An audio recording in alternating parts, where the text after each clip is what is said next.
बिस्मिल्लाहिर्रहमानिर्रहीम। अस्सलाम वालेकुम। मैं हूं मोहम्मद अकरम खोसो।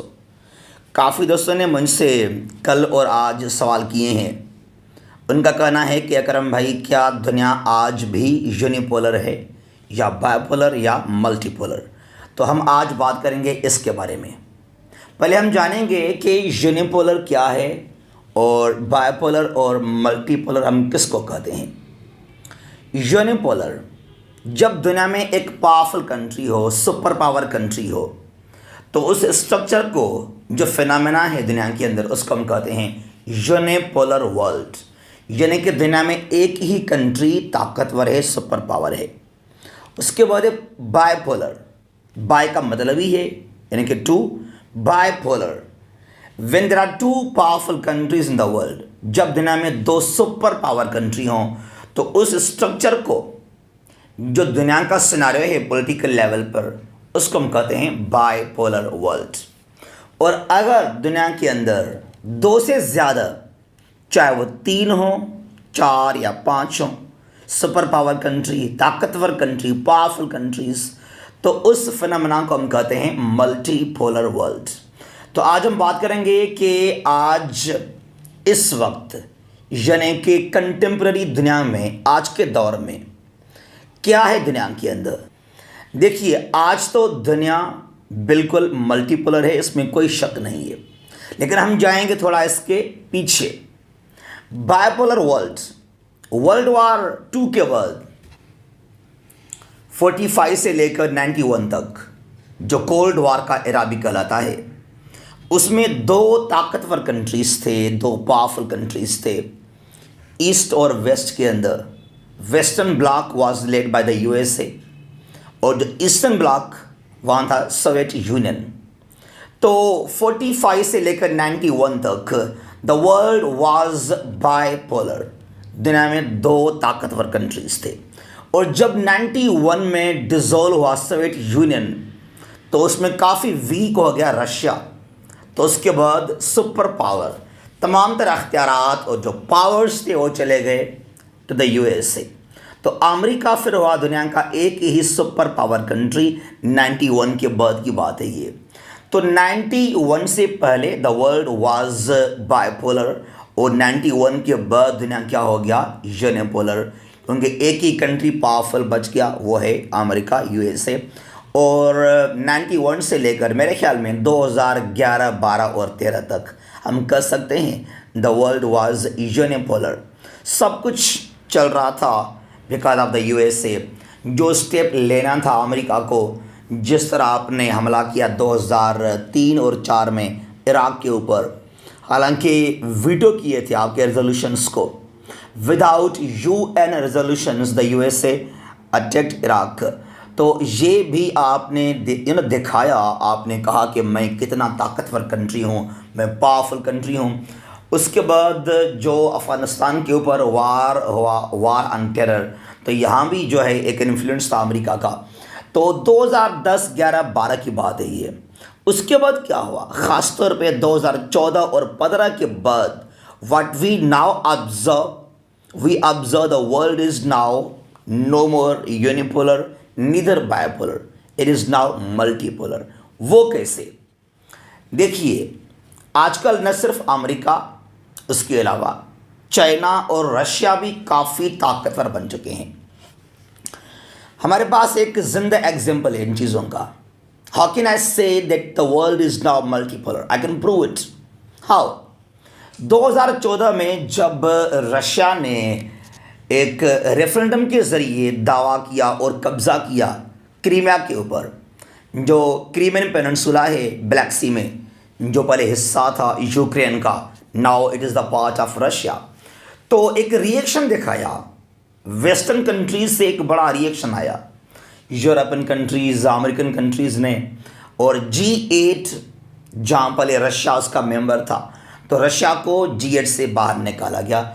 Therefore the world, there's no G8 more, that is now G7। तो ये भी एक रिएक्शन दिखाया अमेरिका ने और यूरोपियन कंट्रीज़ ने। उसके अलावा कुछ भी नहीं कर सके। लग रहा था कि शायद कोई तजाद होगा, कन्फ्लिक्ट होगा यहाँ पर, लेकिन कोई और स्ट्रांग रिएक्शन नहीं आया। From the western world. इसका मतलब है कि there is influence of Russia nowadays. उसके बाद अगर बात करें हम चाइना के बारे में, जो चाइना है, चीन आज तक हर लिहाज में, अभी तो चाइना दुनिया का रिचेस्ट कंट्री बन चुका है। इकनॉमिक डेवलपमेंट की बात करें, मिलिट्री के हवाले से बात करें, हर लिहाज में, चाहे वो एजुकेशन हो, साइंस हो, टेक्नोलॉजी हो, चाइना इज़ मूविंग फॉरवर्ड। और जिस तरह चाइना ने स्टार्ट किया BRI belt and road initiative को, और इससे पहले जो है जो आजकल मई 2021 में G7 ने जब कॉन्फ्रेंस हुआ ग्लासगो के अंदर, स्कॉटलैंड UK के अंदर G7 का, तो वहाँ बनाया गया B3W build back better world to counter the Chinese BRI।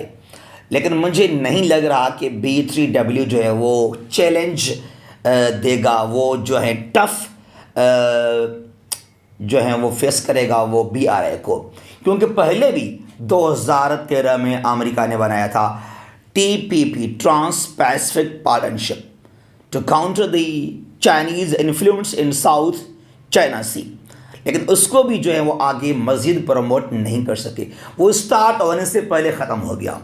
तो उसके अलावा रशिया, ये खुद कहा अमेरिका ने कि जो 2017 में इलेक्शंस हुए थे, जब ट्रंप आया पावर में, और ये खुद कहा अमेरिका ने कि रशिया ने इंटरफेयर किया साइबर जो इलेक्शंस हुए थे उनके अंदर।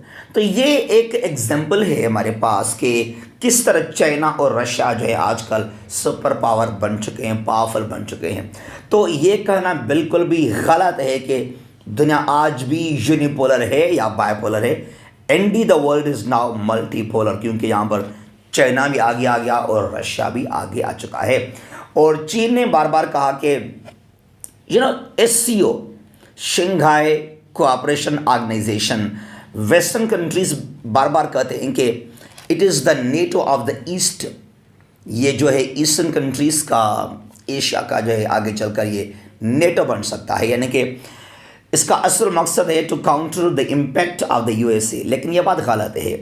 इस बात को चीन ने हमेशा कहा कि हम कोई फेस नहीं करना चाहते हैं वेस्टर्न कंट्रीज़ को।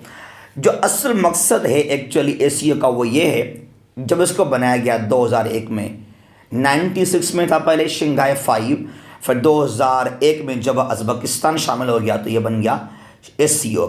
तो इसका असल मकसद क्या था, वो ये था to counter the separatist movements and also extremism and terrorism. लेकिन आगे चलकर पॉसिबल है कि चाइना और रशिया जो कि पावरफुल कंट्रीज़ हैं, और अब यहाँ पर पाकिस्तान भी आ गया, इंडिया भी आ गया, तो इसको वो अपने डिफेंस के खातिर कभी भी इस्तेमाल कर सकते हैं। तो बहरहाल ये जो है कुछ भी नहीं कर सकते हैं। आजकल west is completely helpless before China and Russia. तो आजकल चाइना रशिया बहुत ही आगे निकल चुके हैं। तो I will strongly and categorically declare that the world is no more bipolar or unipolar, it is clearly multipolar। आजकल दुनिया जो है वो है मल्टीपोलर, क्योंकि अमेरिका भी है, उसके साथ साथ चाइना भी है, रशिया भी है। और यह मैं लाजमी कहूँगा, ये पहले किया था prediction the great Bertrand Russell ने कहा था कि फ्यूचर में जो है the power will shift from the west to the east, और ये हो रहा है। It is happening nowadays. ये हो रहा है कि वेस्ट से जो पावर हैं वो ट्रांसफ़र हो रहे हैं टू द ईस्टर्न वर्ल्ड, यानी कि चाहे वो एशिया हो, अफ्रीका को भी हम यहाँ पर शामिल कर सकते हैं। तो दुनिया जो है वो आजकल है multipolar. Thank you so much. अगर कोई और आपका सवाल है, कोई टॉपिक है, तो उसके बारे में आप लाजमी बताइएगा, तो उसके ऊपर भी हम वीडियो बना लेंगे। और मैं यहाँ लाजमी कहूँगा कि ये हम आपको अपना व्यूज़ दे सकते हैं। हमारा जो मौक़िफ़ है, जो हमारा नज़रिया है, वो हम आपके सामने पेश करते हैं। अब इसमें आप एग्री हों, डिसएग्री हों, वो आपकी मर्ज़ी है। बहरहाल thank you so much for your love, your affection, your cooperation. Stay blessed. अल्लाह हाफ़िज़।